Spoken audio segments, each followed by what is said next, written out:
यीशु मसीह के मधुर नाम में एक बार फिर से आप सबका स्वागत है। और हम प्रभु यीशु मसीह के परफेक्टनेस में जो है अपने अध्ययन को जारी रखे हुए हैं कि प्रभु यीशु मसीह स्वयं सिद्ध थे, पिता सिद्ध है, पवित्र आत्मा सिद्ध है, और वो हमें भी सिद्ध बनाना चाहते हैं। और इसलिए एक पहलू नहीं, हर पहलू में वो चाहते हैं कि हम में सिद्धता आए।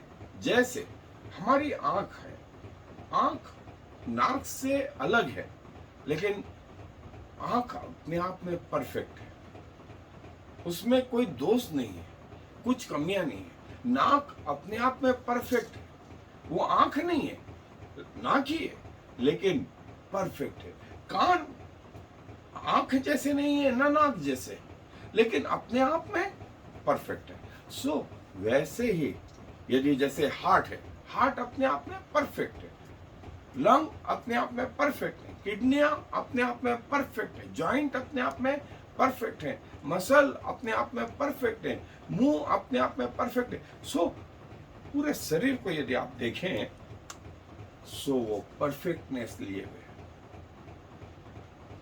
वैसे ही पवित्र आत्मा भी एक पर्सन है और हम उसके अलग अलग अंग हैं, और हर अंग में वो चाहता है कि क्या हो, परफेक्टनेस। इसीलिए हम इन पहलुओं को देख रहे हैं, और हमारा जो आदर्श है वो प्रभु यीशु मसीह। सो प्रभु यीशु मसीह जो है, हम उनके जीवन को देख देख करके आगे उनके कदमों पर, उनके पद चिन्हों पर जो है बढ़ते जा रहे हैं। और उसमें से एक महत्वपूर्ण चीज है, वो है प्रीचिंग। प्रभु यीशु मसीह जो है जब इस पृथ्वी पर आए तो पूरी सेवा को, प्रभु यीशु मसीह के पूरे जीवन काल को हम 3 शब्दों में जो है बता सकते हैं: प्रीचिंग, टीचिंग, तीसरा हीलिंग। प्रीचिंग उन लोगों को जो प्रभु पर भरोसा नहीं करते हैं और अंधकार में चल रहे हैं, प्रीचिंग। दूसरा था टीचिंग, जो लोग प्रभु को जानते हैं वे आगे कैसे बढ़े, प्रभु उनको सिखा रहे थे, टीचिंग। और तीसरा था हीलिंग। सो प्रभु जो है हमारा उपयोग करते हैं। अब पतरस ने पेंतीकोस्त के दिन सिर्फ प्रभु के बारे में प्रीचिंग करी।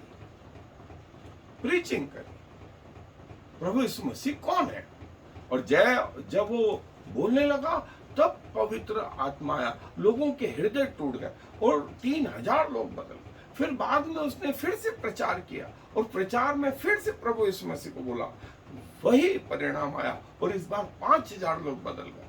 फिर कर्नेलियस के घर में अन्य जाति लोगों के बीच में प्रभु के बारे में बताने लगा, और पवित्र आत्मा उतरा और लोगों में भर गया। पवित्र आत्मा किसने दिया?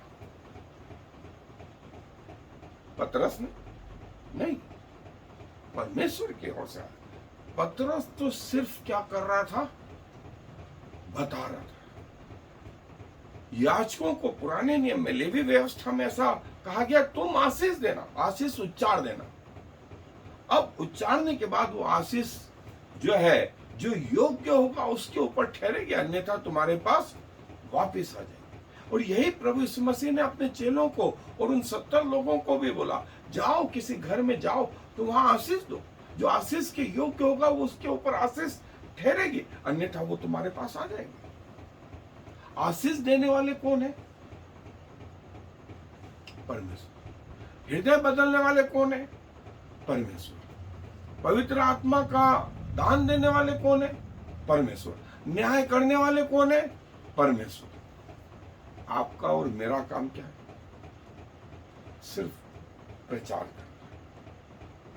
करना। और पौलुस जो है रोमियो की पत्री में बोलता है, जब पौलुस ने इतनी मेहनत कर ली, वो गमलीएल के चरणों में सीखा, फिर गलातियों की पुस्तक में हमने देखा था कि वो 3 साल, फिर 14 साल, 17 साल और उसने मेहनत करी।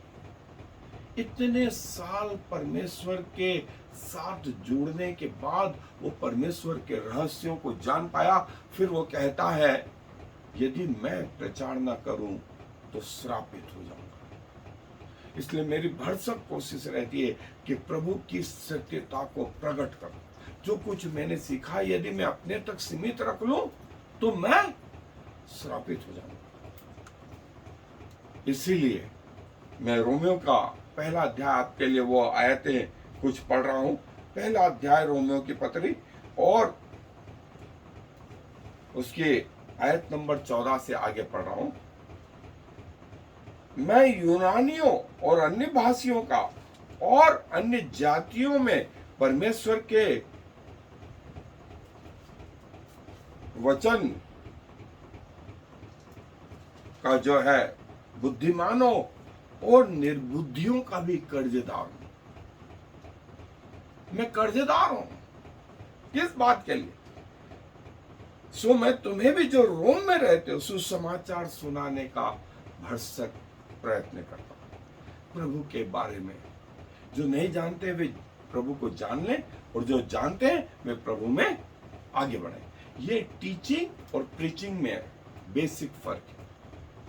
प्रीचिंग उन लोगों को जो प्रभु को नहीं जानते, और जो जानते हैं उनको टीचिंग, कि कैसे आगे बढ़े।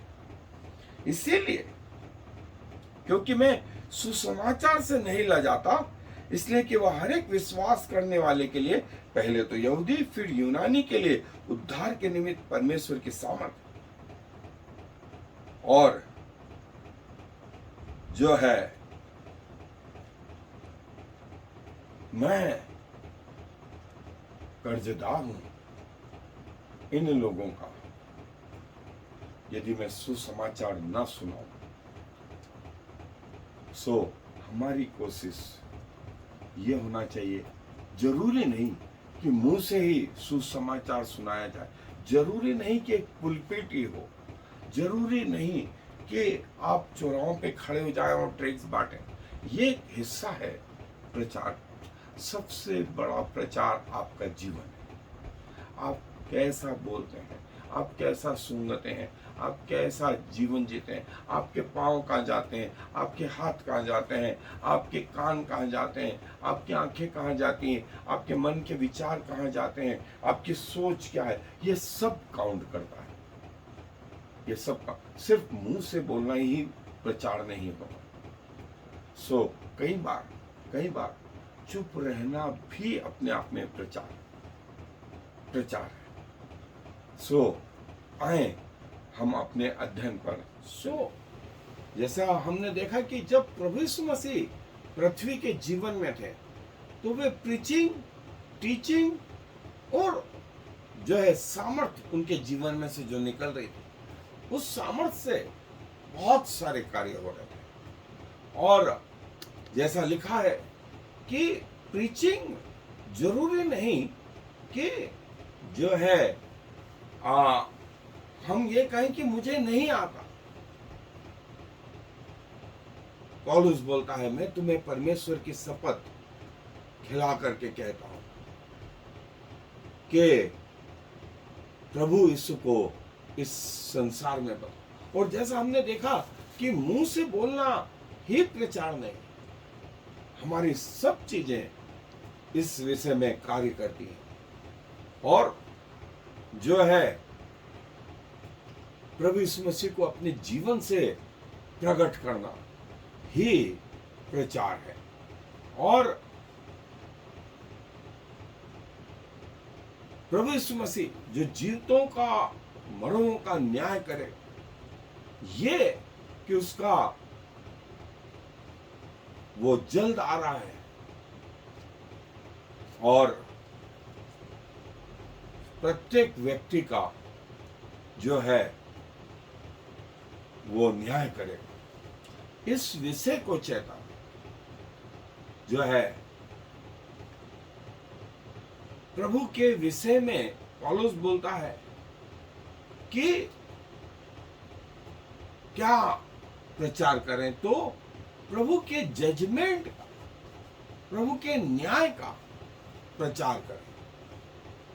और क्यों प्रचार करें? क्योंकि परमेश्वर जो है प्रत्येक व्यक्ति का न्याय करे, प्रत्येक व्यक्ति का न्याय करे।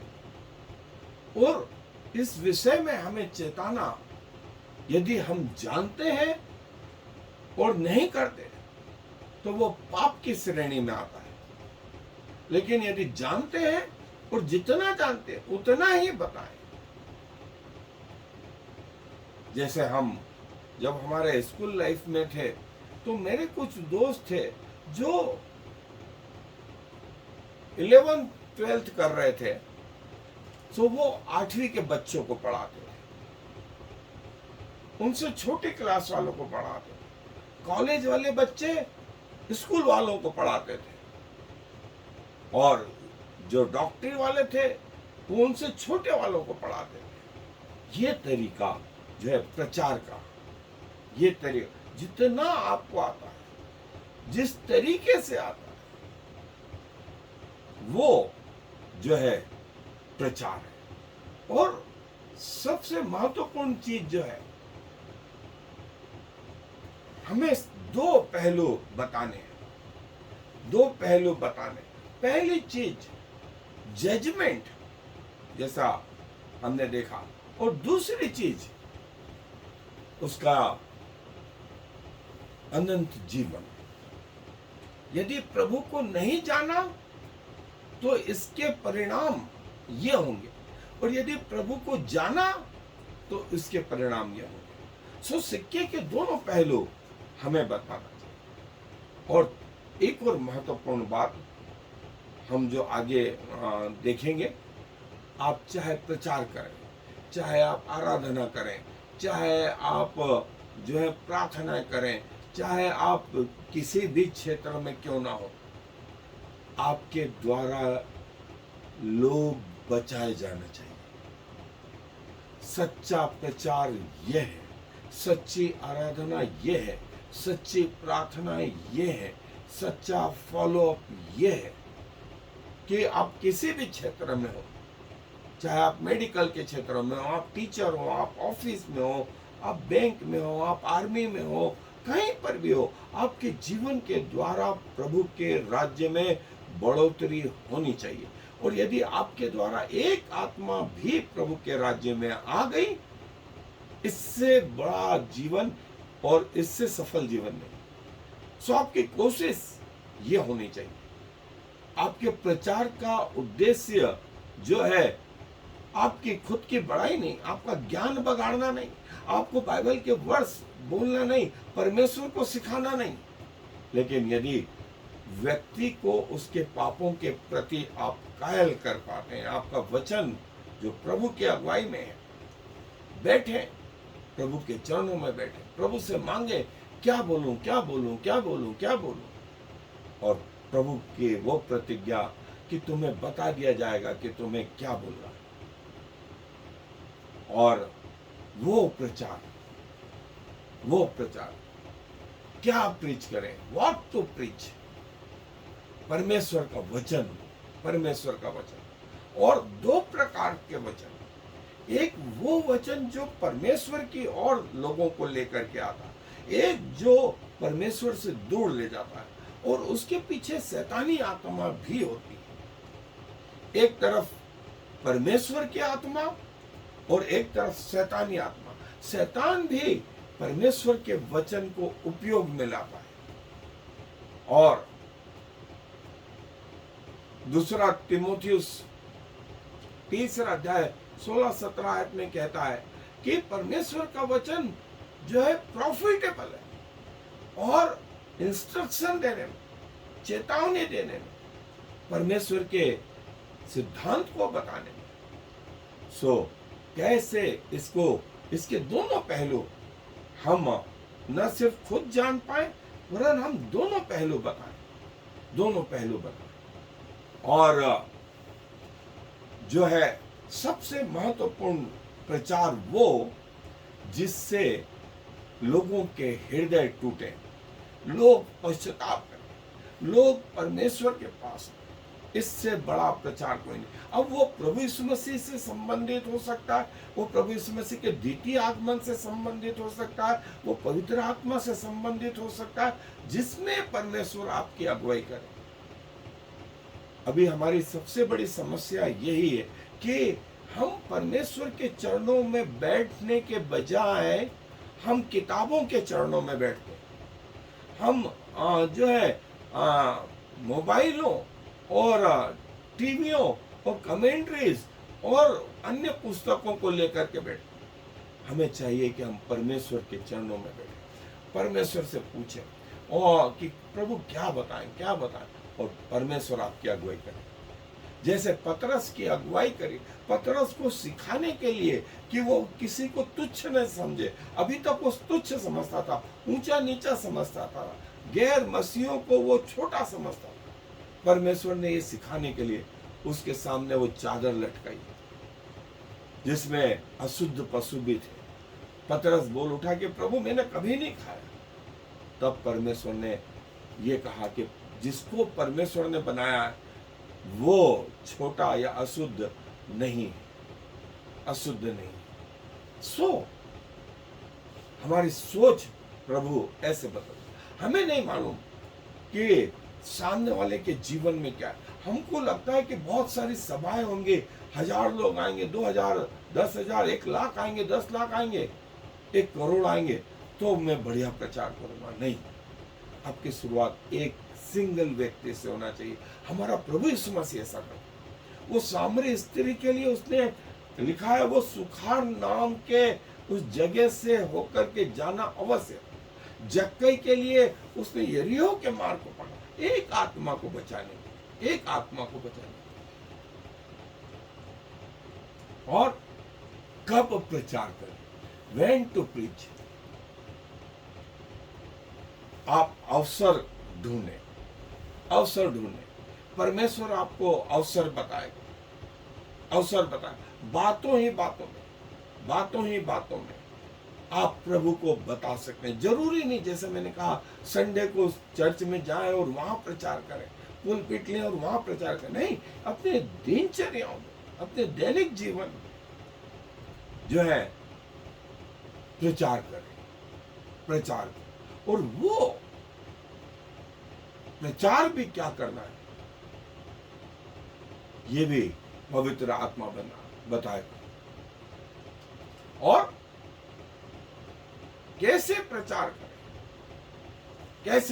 करें, सो जैसा मैंने कहा कि 2 महत्वपूर्ण प्रचार में आपके होना चाहिए। पहली बात, जैसे एक डॉक्टर के नाते मैं आपको, जब मैं कैंसर फील्ड में था, कैंसर सर्जरी में था, तो कैंसर सर्जरी में ये तो बताएं कि कैंसर कैसे हुआ या कैंसर हो गया है, ये तो आपने बताया। अब दूसरा पहलू ये बताना है इसका इलाज क्या है। हमें ये जानने में उतनी ही इच्छा है कि कैसे हुआ, तो ये जानने में भी कि इसे ठीक कैसे करें। बिल्कुल प्रचार ऐसे ही कि पाप की मजदूरी मृत्यु और हर एक व्यक्ति पाप है, और इस पाप के रेमेडी, इस पाप का इलाज एकमात्र प्रभु यीशु मसीह। ये आपके प्रचार में होना ही चाहिए। और हर प्रचार में यदि प्रभु यीशु मसीह नहीं होता है तो आपकी पूरी सब्जी बिना नमक के है।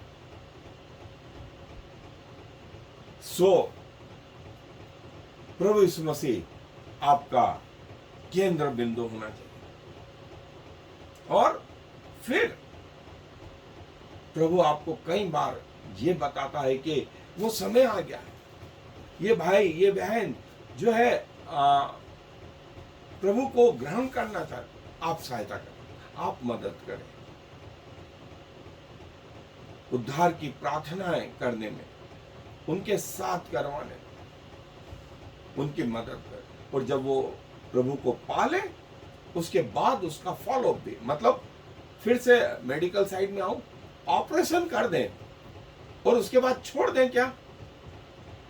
नहीं, ऑपरेशन करने के बाद उसकी और ज्यादा रखवाली करना पड़ेगी आपको, नहीं तो आपकी पूरी करी कराई मेहनत चली जाएगी। सो प्रभु में कैसे सुरक्षित रहें, क्या करें, ये बताना भी, इसकी केयर करना भी हमारा काम है, हमारा काम है। और प्रभु ये चाहते हैं। सो जब आपने पापों के विषय में बताया और सामने वाले ने जो है पश्चाताप करा, तब तीसरी चीज जो है ये कि प्रभु को अपना जीवन समर्पित कर, प्रभु को अपना जीवन समर्पित कर। और यही सच्चा प्रचार है। सच्चा प्रचार जो है ज्ञान को बखाड़ना। हो सकता है आप साधारण शब्दों को जानते हो सकता है आप थियोलॉजी नहीं पढ़े हो, और यदि पढ़े हैं तो सोने पे सुहागा है, क्योंकि आपको बहुत सारी चीजें मालूम है, आपको जो है एक एक सिस्टम, एक एक तरीके मालूम। सो अपने इन गुणों का उपयोग प्रभु के लिए करें, और जो है आपकी शिक्षा के द्वारा, आपके ज्ञान के द्वारा जो प्रभु ने आपको दिया, आप यदि किसी व्यक्ति को परमेश्वर के राज्य में ला पाते हैं तो इससे बड़ा जीवन नहीं, इससे बड़ा जीवन नहीं। और पौलुस ये बोलता है कि जो परमेश्वर की गहरी शिक्षा है उसमें पारंगत हो जाए, पारंगत हो जाए। ऊपरी रीति से कानून की खुजली मिटाने वाले सुसमाचार से जो है यहां नहीं, परंतु प्रभु को उसकी बातों को गहराई से खुद समझे और उसी गहराई से जो है लोगों पर प्रकट करे, ताकि उनके जीवन जो है बचाए जाए। शुरू में हो सकता है आत्मिक दूध पिए, सरल सरल बातें, लेकिन एक समय ऐसा भी आए कि वे सॉलिड भोजन खा पाए, सॉलिड भोजन खा पाए। और जब आप सच्चाई से प्रचार करते हैं तो एक चीज के लिए तैयार रहें, आप किसी को तकलीफ पहुंचा रहे हैं, और वो तकलीफ है शैतान, और शैतान अपने लोगों को भी इस्तेमाल करता है। सो हो सकता है कि सच्चाई से प्रचार करने के कारण शैतान अपने लोगों को उभारे जो आपका विरोध करे, जैसा पौलुस का विरोध इफिसुस में। पौलुस रोम में आया, वहां विरोध, यरूशलेम में गया, वहां विरोध। क्यों?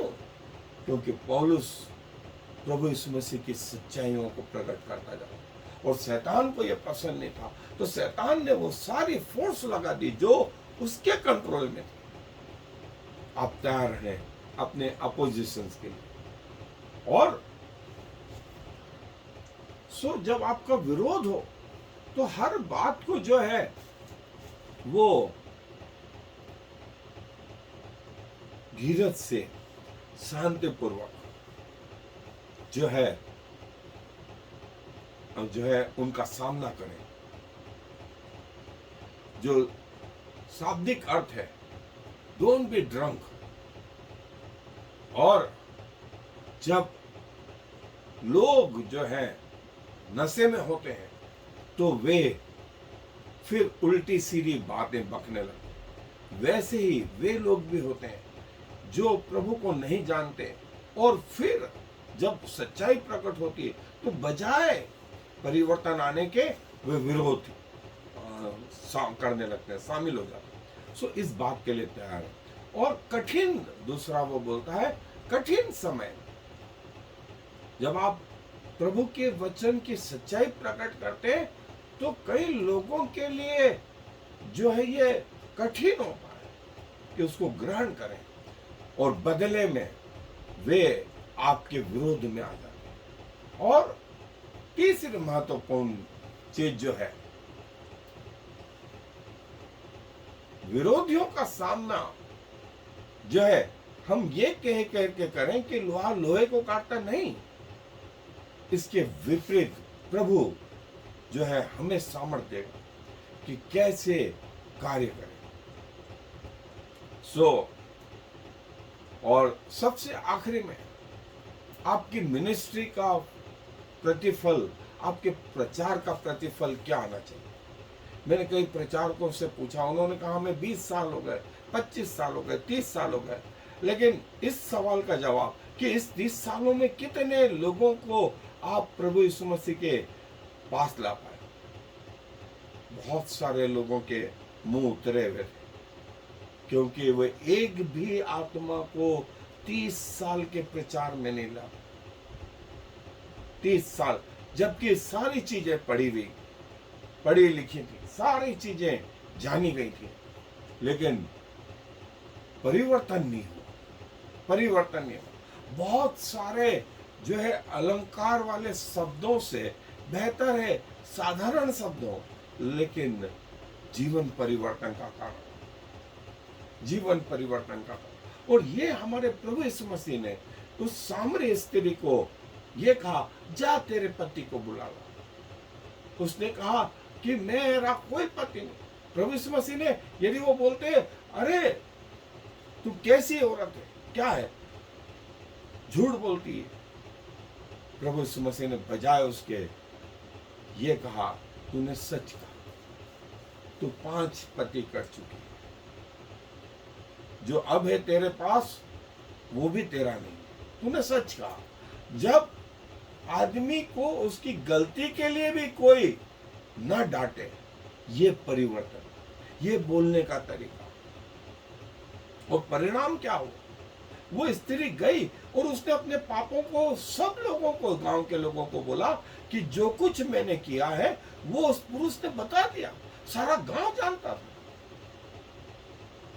और उसके बाद सारा गांव आया, प्रभु यीशु मसीह से निवेदन किया, और प्रभु वहां 2 दिन रहे और सारे गांव ने जीवन पाया। और क्या कहा, एंड यहां से हो रहा था कि उन्होंने कहा उस स्त्री से, अब हम तेरे कहने से नहीं, वरना हमने आप देख लिया, हमने आप जीवन पा लिया। ये था वो प्रभु यीशु मसीह।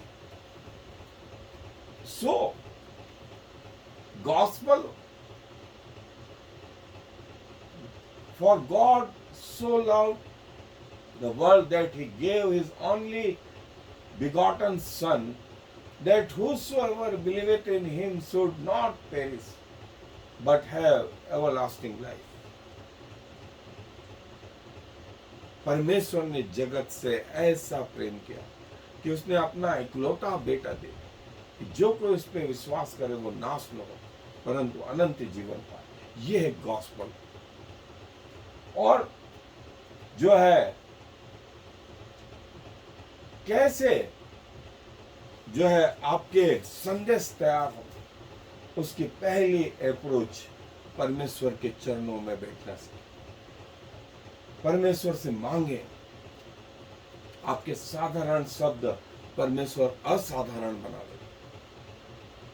आप परमेश्वर के चरणों में बैठे। हम इस जगह आना चाहते हैं, यहां से प्रचार करना चाहते, लाखों करोड़ों की भीड़ को बताना चाहते, लेकिन हमारा प्रभु यीशु मसीह एक आदमी के लिए, एक स्त्री के लिए। जक्कई को जब देखा, प्रभु ने कहा, हे जक्कई, जक्कई के झंझनाहट उत्पन्न हो गई कि प्रभु उसको उसके नाम से बुला।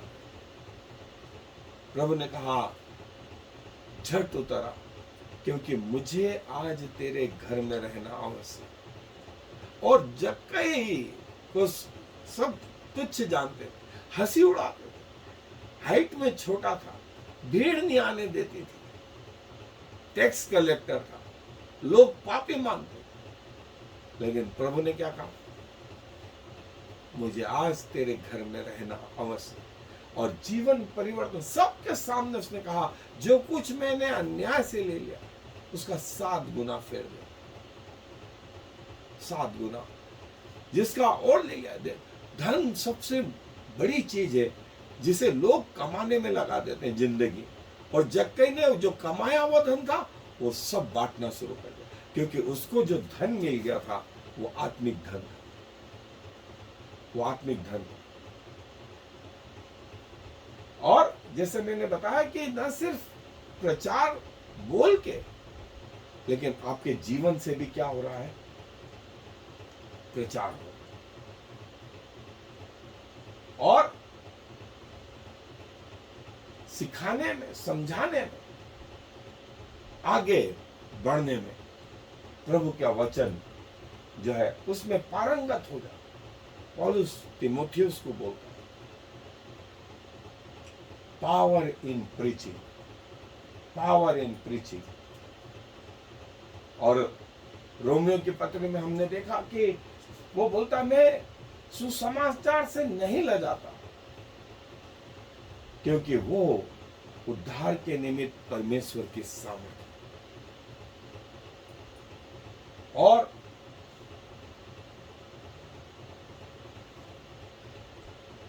बिना पवित्र आत्मा के, बिना परमेश्वर के आपके प्रचार में शब्दों का चयन अच्छा हो सकता है, पॉइंट हो सकते हैं, लोगों को सुनने में अच्छा लग सकता है, लेकिन यदि हृदय परिवर्तन नहीं होता है तो सारा प्रचार व्यर्थ। साल्वेशन इज फ्री, उद्धार जो मुफ्त में, उद्धार जो मुफ्त में। और पहला कुरिन्थियों में बोलता है, परमेश्वर की कथा, क्रूस की कथा जो है, नाश होने वालों के निकट मूर्खता है। जो नाश हो रहे, आप कितना प्रचार कर लो, क्रूस की कथा बता दो, प्रभु के बलिदान को बता दो, उनके सामने मूर्खता है।